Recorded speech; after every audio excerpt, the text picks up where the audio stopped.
Yuk kita berdoa. Tuhan, terima kasih untuk pagi hari ini.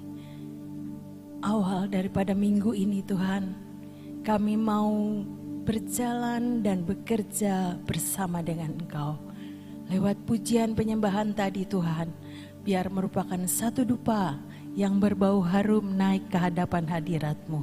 Kalau sebentar kami akan belajar firman-Mu, mari Roh Kudus, berikan roh pewahyuan, pengertian Tuhan, untuk setiap kami boleh menangkap apa yang berasal daripadamu.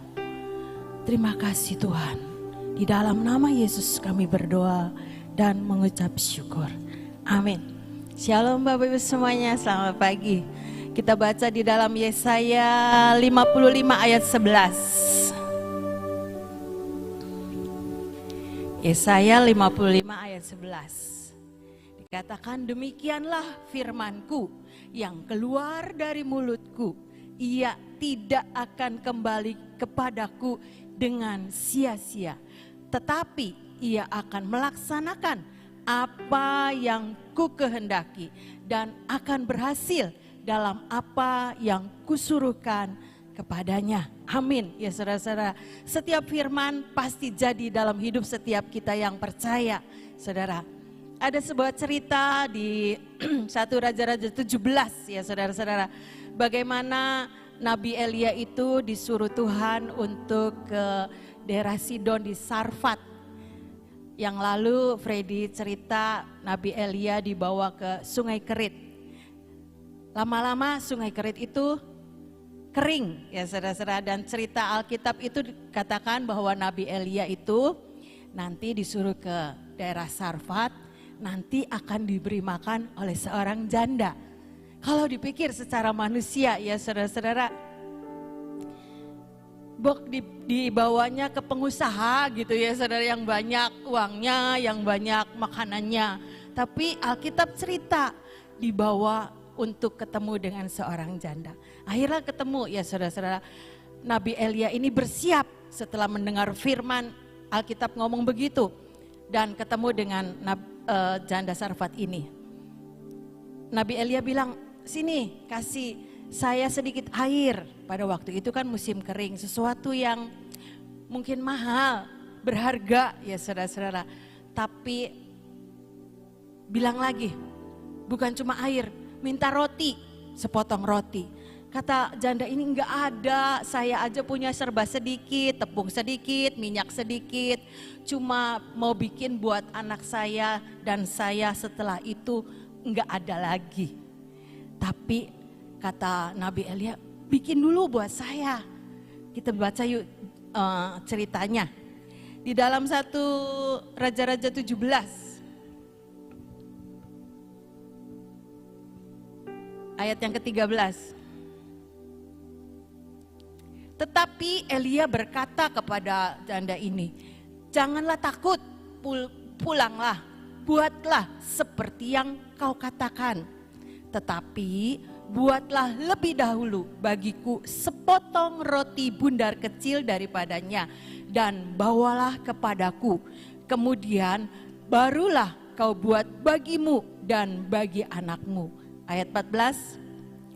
Sebab beginilah firman Tuhan Allah Israel, tepung dalam tempayan itu tidak akan habis dan minyak dalam buli-buli itu pun tidak akan berkurang sampai pada waktu Tuhan memberi hujan ke atas muka bumi. Ini ya saudara-saudara, Nabi Elia ngomong, bikin dulu buat saya karena ada janji firman. Tepung dalam tempayan ini tidak akan habis dan minyak dalam buli-buli ini tidak akan berkurang sampai pada waktu musim hujan itu akan datang. Janda ini terima firman Tuhan itu ya saudara-saudara. Kalau menurut kenyataan ya enggak mungkin, uang cukup cuma 2, dibikin dulu buat 1 buat tamunya, mana cukup buat dia.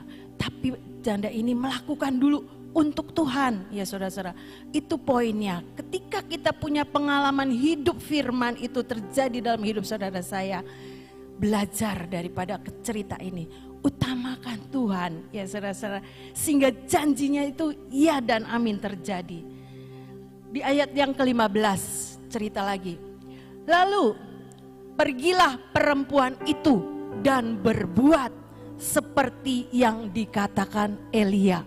Maka perempuan itu dan dia serta anak perempuan itu mendapat makan beberapa waktu lamanya. Ya saudara, ini ketika kita mengutamakan Tuhan, janji firman Tuhan itu terjadi buat saudara dan saya.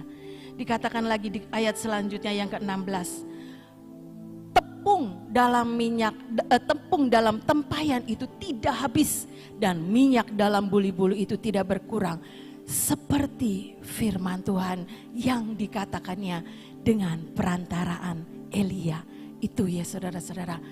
Menurut manusia itu enggak cukup Tuhan. Tapi ketika perempuan ini meresponi dengan mendahulukan Tuhan, ya saudara-saudara, berjalan di dalam ketaatan dan ketekatan. Ibu Neni suka bilang, harus punya iman yang nekat.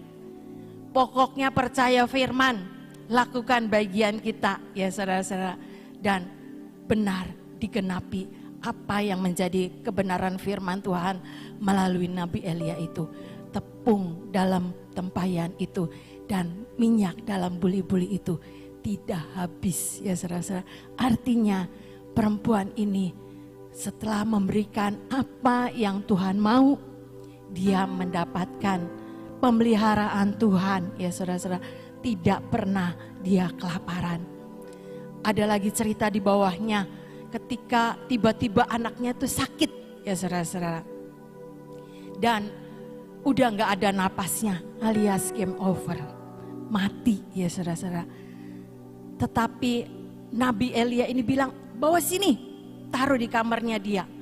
Dia membujurkan badannya ke atas anak itu 3 kali, ya saudara. Dan dia berdoa, Tuhan buat anak ini bangkit kembali, hidup kembali. Dan terjadi, ya saudara-saudara, anaknya yang mati itu bangkit, saudara-saudara. Dan dikatakannya ayat 19. Kemudian kata perempuan itu kepada Elia, sekarang aku tahu. Ayat yang ke-24, maaf.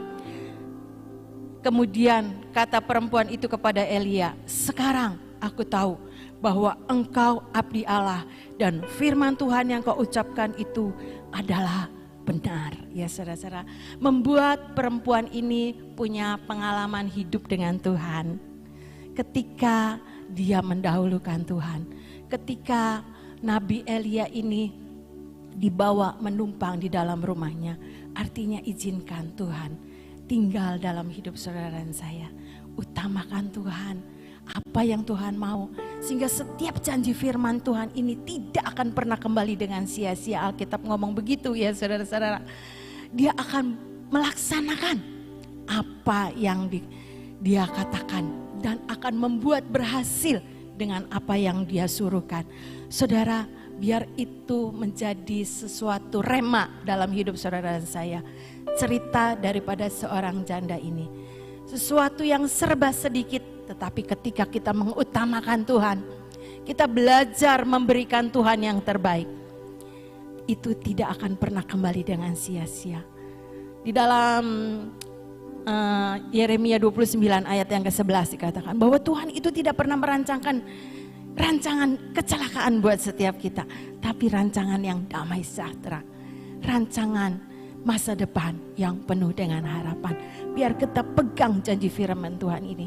Apapun yang serba sedikit dalam hidup saudara dan saya, ketika kita meresponi firman, ketika kita belajar percaya dengan firman, maka firman Tuhan itu yang akan melakukan bagiannya dan kita akan mendapatkan jaminan seperti janda ini. Sesuatu yang mustahil bagi dia, anaknya yang mati tidak mungkin bisa hidup kembali, tetapi bagi Tuhan tidak ada yang mustahil. Biar itu kita pegang, ya saudara-saudara, kita pegang firman, kita percaya, kita mau melakukan dengan ketaatan, punya ketekatan, berjalan bersama dengan Tuhan, Sehingga apapun yang kita hadapi, kita tidak menjadi takut. Seperti perempuan ini, jangan takut, kata Nabi Elia. Bekerja dan berjalan bersama dengan Tuhan. Alami sesuatu yang mustahil bagi manusia, tidak ada yang mustahil bagi Tuhan. Karena firman-Nya katakan, apa yang dijadikannya oleh firman-Nya yang tidak ada menjadi ada. Seperti Abraham, ya saudara-saudara, dia mendapatkan janji menjadi bapak banyak bangsa. Ketika semuanya belum terjadi, dikatakan di dalam Alkitab, Abraham berharap dan percaya kepada Tuhan.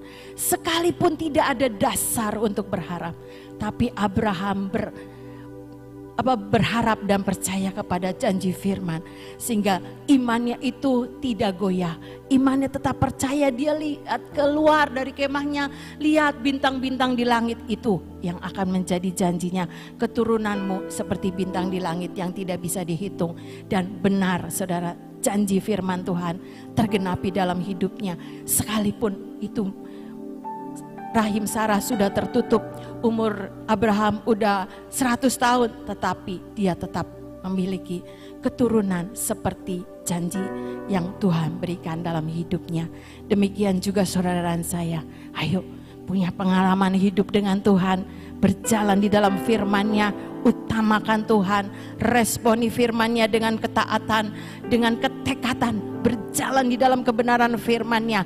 Karena firman-Nya itu tidak akan pernah kembali dengan sia-sia. Dia akan menggenapi apa yang menjadi janjinya terjadi buat hidup saudara dan saya. Amin. Itu saja firman Tuhan yang boleh saya sampaikan. Tuhan Yesus memberkati. Amin.